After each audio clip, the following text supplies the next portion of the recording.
नरेंद्र मोदी जी संविधान को ऐसे पकड़े थे, यूं यूं कर रहे थे ना, देखा आपने? ये आपका काम था, ये आपने करवाया है। आपने देखा भाइयों और बहनों, अयोध्या की सीट हार गए, तो जवाब अयोध्या की जनता ने भी दिया है। और सिर्फ अयोध्या में नहीं भाइयों और बहनों, सिर्फ अयोध्या में नहीं, वाराणसी में जान बचा के निकले हैं प्रधानमंत्री। और मैं आपको कहता हूं और बहन से कह रहा हूं, अगर ये लड़ जाती वाराणसी में, अगर ये लड़ गई होती, तो आज हिंदुस्तान के प्रधानमंत्री 2-3 लाख वोटों से वाराणसी का चुनाव हार जाते।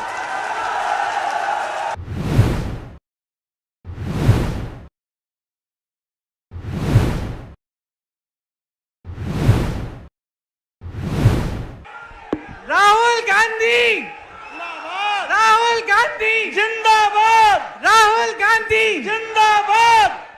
रायबरेली के मेरे प्यारे कार्यकर्ता बहनों और भाइयों, मंच पर विराजमान सभी नेतागण, मेरे बड़े भाई राहुल गांधी जी जो आपके नए सांसद हैं, और किशोरीलाल शर्मा जी जो अमेठी के नए सांसद हैं, सबसे पहले तो आप सबको बहुत बहुत दिल से बधाई। ये हुई ना बात,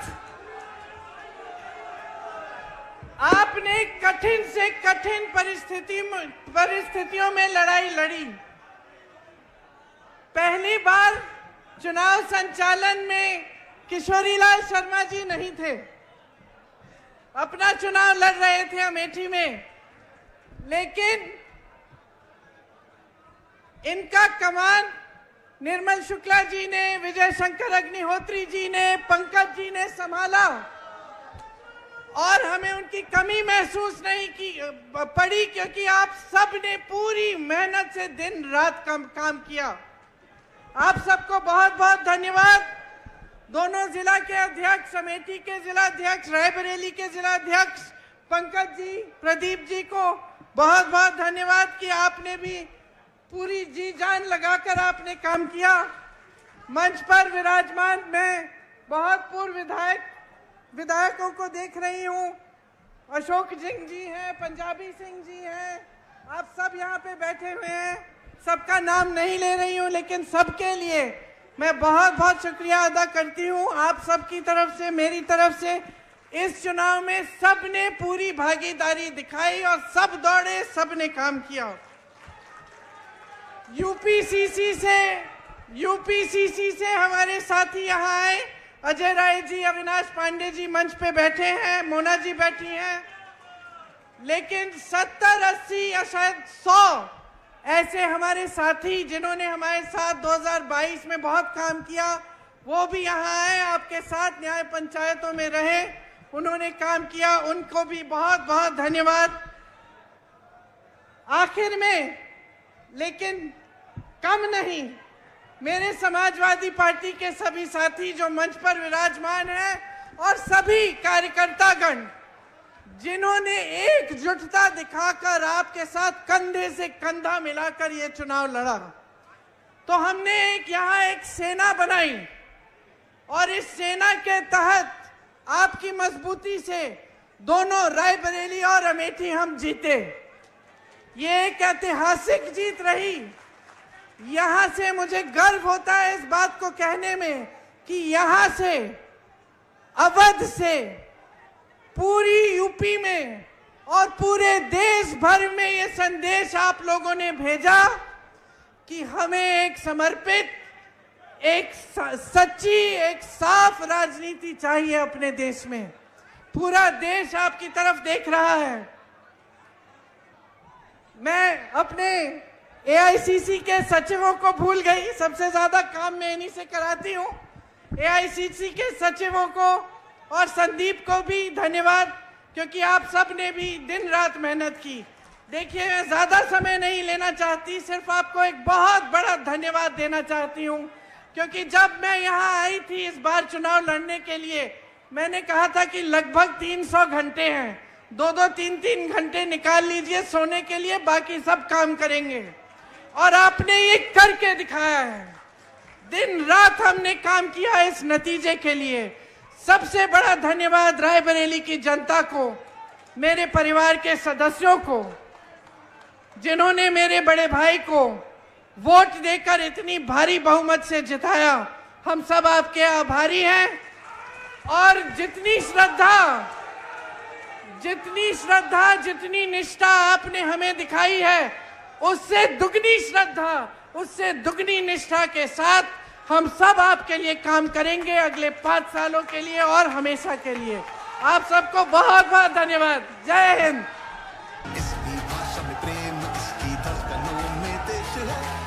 हमारे प्यारे कार्यकर्ता अमेठी के, रायबरेली के, मैं आपको दिल से धन्यवाद करता हूं कि आपने इतनी मेहनत की और रायबरेली में और अमेठी में आपने और रायबरेली अमेठी की जनता ने और सब नेताओं ने मिलकर कांग्रेस पार्टी की जीत करवाई। इस बार जैसे प्रियंका ने कहा, कांग्रेस पार्टी रायबरेली में, अमेठी में, उत्तर प्रदेश में, बाकी हिंदुस्तान में एक होकर लड़ी। और मैं समाजवादी पार्टी को कहना चाहता हूं कि इस चुनाव में उत्तर प्रदेश में आपका हर एक कार्यकर्ता कांग्रेस पार्टी के कार्यकर्ता से मिलकर एक साथ लड़ा। मैंने सोचा कि ये क्यों हुआ, कि पहली बार मैंने देखा कि इंडिया गठबंधन, अलग अलग पार्टियां, कांग्रेस का हर कार्यकर्ता, समाजवादी पार्टी का हर कार्यकर्ता, डीएमके का हर कार्यकर्ता एक साथ खड़े होकर लड़ गए। पहले अलायंस होता था, एक साथ चुनाव लड़ते थे, मगर शिकायत आती थी कि भैया यहां उन्होंने मदद नहीं की, वो शिकायत करते थे यहां आपके लोगों ने मदद नहीं की। मगर इस बार सारे के सारे एक बन के, मैं आपको बताऊं, 1 इंच पीछे नहीं हटे। हर प्रदेश में, तमिलनाडु, उत्तर प्रदेश, हर जगह, मणिपुर, राजस्थान, कर्नाटक, तेलंगाना एक हो गए। और मैंने सोचा ये हो क्यों रहा है, इसका कारण क्या है? इसके 2-3 कारण हैं। सबसे पहला कारण, जो देश की आत्मा को समझ आ गया कि नरेंद्र मोदी जी, अमित शाह जी हिंदुस्तान के संविधान को खत्म करने की कोशिश कर रहे हैं। जो हिंदुस्तान की नींव है उससे वो खिलवाड़ कर रहे हैं। इसीलिए पूरा देश एक साथ खड़ा हो गया। दूसरी बात, 2014 में हिंदुस्तान की राजनीति में एक बदलाव आया। पहली बार हमने देखा कि प्रधानमंत्री खुलकर हिंसा और नफरत की राजनीति कर रहे थे। और यह हिंदुस्तान की संस्कृति और हिंदुस्तान के धर्मों के खिलाफ है। और रास्ता मैं बताना चाहता हूं, और मुझे बहुत गर्व है कि रास्ता रायबरेली, अमेठी और उत्तर प्रदेश ने दिखाया है। उत्तर प्रदेश की जनता ने नफरत के खिलाफ, हिंसा के खिलाफ, अहंकार के खिलाफ दबाकर वोट दिया है।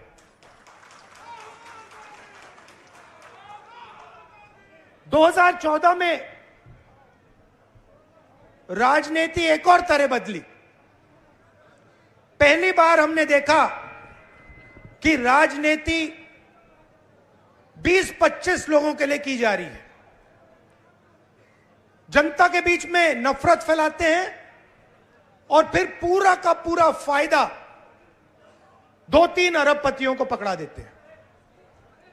तो वोट किसान ने दिया, मजदूर ने दिया, बेरोजगार युवा ने दिया, माताओं बहनों ने दिया, सबने मिलकर इस राजनीति के खिलाफ वोट दिया है।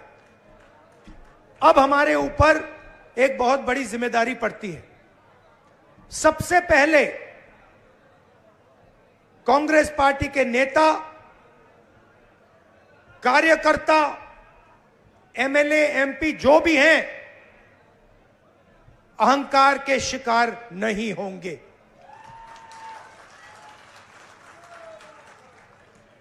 दूसरी बात,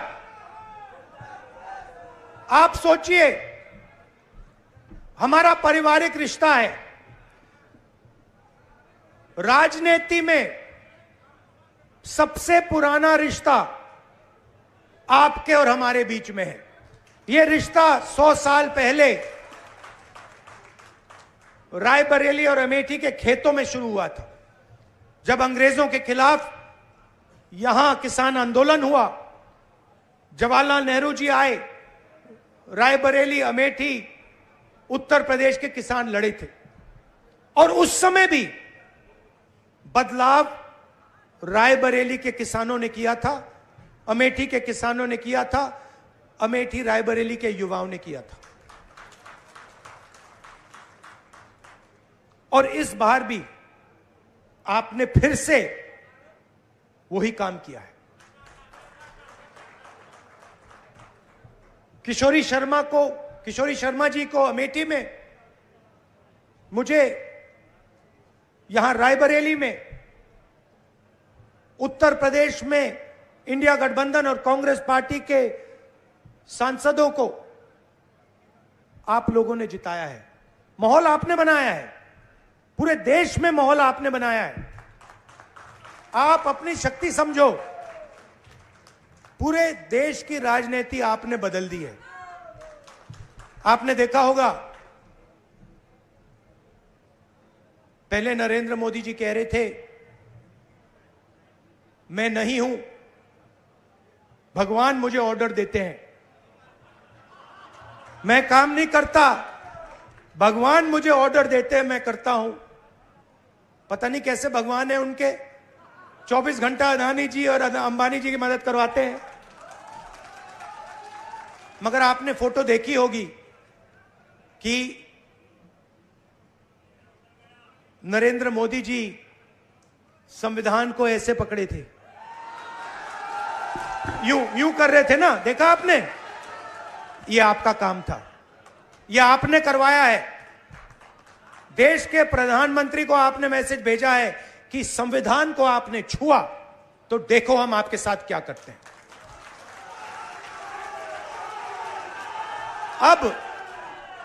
अब देखिए, अब यह भी मत सोचिए कि काम खत्म हो गया है। यह अभी काम शुरू हुआ है, यह शुरुआत है। हिंदुस्तान ने मैसेज भेजा है कि हमें नरेंद्र मोदी जी का विजन अच्छा नहीं लगता, हमें नफरत नहीं चाहिए, हमें हिंसा नहीं चाहिए, हमें मोहब्बत की दुकान चाहिए और हमें नया विजन चाहिए देश के लिए।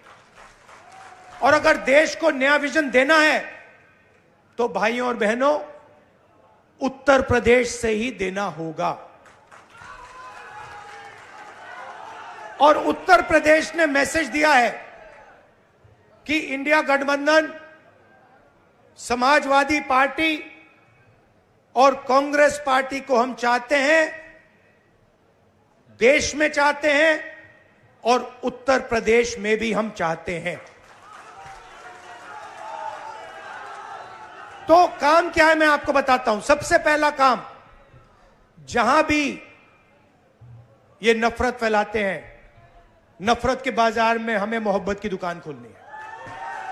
आपने देखा भाइयों और बहनों, अयोध्या की सीट हार गए, राम मंदिर बनाया, उसमें इनॉग्रेशन में एक गरीब व्यक्ति आपने नहीं देखा होगा, एक किसान नहीं था, एक मजदूर नहीं था, एक पिछड़ा नहीं था, एक दलित नहीं, आदिवासी राष्ट्रपति से कहते हैं तुम यहां नहीं आ सकती।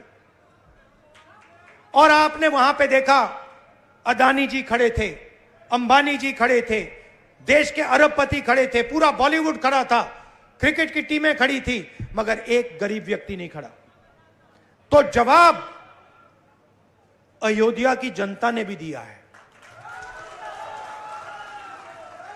और सिर्फ अयोध्या में नहीं भाइयों और बहनों, सिर्फ अयोध्या में नहीं, वाराणसी में जान बचा के निकले हैं प्रधानमंत्री। और मैं आपको कहता हूं और बहन से कह रहा हूं, अगर ये लड़ जाती वाराणसी में, अगर ये लड़ गई होती, तो आज हिंदुस्तान के प्रधानमंत्री 2-3 लाख वोटों से वाराणसी का चुनाव हार जाते।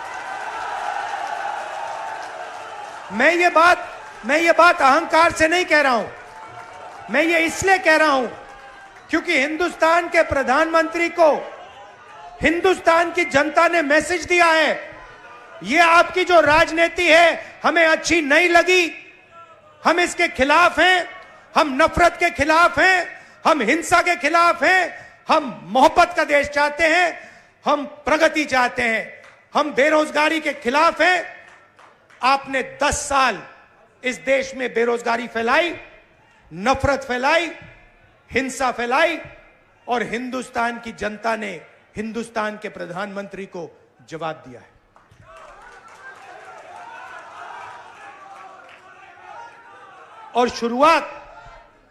और शुरुआत आपके दिल में हुई थी, तो बदलाव आप लाए हैं। तो दिल से आपका धन्यवाद करना चाहता हूं। आने वाले समय में मैं चाहता हूं कि जो सच्चे मुद्दे हैं देश के सामने, बेरोजगारी का मुद्दा, महंगाई का मुद्दा, किसानों का मुद्दा, मजदूरों का मुद्दा, ये मुद्दे उठाए जाएं और गरीबों की मदद करने की पॉलिटिक्स हो, राजनीति हो। अग्निवीर, अब भैया मैं आपको बता रहा हूं, अब हमारे पास पार्लियामेंट हाउस में सेना बैठी हुई है, सेना बैठी हुई है। इस बार हमारी पूरी कोशिश होगी, ऑपोजिशन में बैठे हैं मगर अग्निवीर को ऑपोजिशन में रद्द करने की कोशिश करेंगे। तो आपने हमें इतनी शक्ति दी, और ये सिर्फ आपने राजनीतिक डिसीजन नहीं लिया है, ये आपने जो वोट दिया है और रायबरेली के हर एक व्यक्ति ने जो दिया है, ये राजनीतिक डिसीजन नहीं था, ये मोहब्बत का डिसीजन था। और इस बात को मैं जिंदगी भर नहीं भूलने वाला हूं। अमेठी की जनता से भी कहना चाहता हूं, मैं रायबरेली का सांसद हूं, मगर जो मैंने आपसे कहा था, जो भी रायबरेली में होगा वो अमेठी में भी होगा। तो आप सबको मैं दिल से धन्यवाद करना चाहता हूं। आपने हिंदुस्तान की राजनीति बदल दी, आपने प्रधानमंत्री को ऐसे करवा दिया,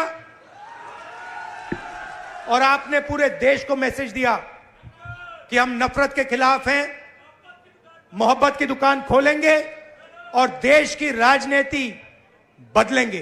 धन्यवाद। जय हिंद, जय उत्तर प्रदेश। इसमें गांधी सा तेज है, सत्य का सिपाही, करुणा का मेघ है। सभी के हक में लड़ता है, सभी को हक दिलाता है। राहुल के दिल में देश है, इंडिया से दिल का नाता है।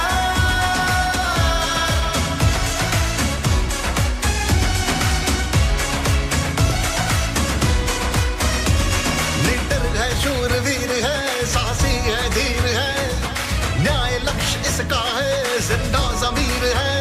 और किसानों से और अंत में जो मेरी बहन ने यहां मेहनत की, 2-2 घंटे सोकर जो मेरी बहन ने रायबरेली में चुनाव में काम किया, उसके लिए मैं दिल से धन्यवाद करता हूं प्रियंका का और आप सबका। एक और आइडिया है मेरे पास, वो मैं आपको बाद में बताऊंगा। स्वतंत्र और आजाद पत्रकारिता का समर्थन कीजिए, सच में मेरा साथी बनिए। बहुत आसान है दोस्तों, इस ज्वाइन बटन को दबाइए और आपके सामने आएंगे ये 3 विकल्प, इनमें से एक चुनिए और सच के इस सफर में मेरा साथी बनिए।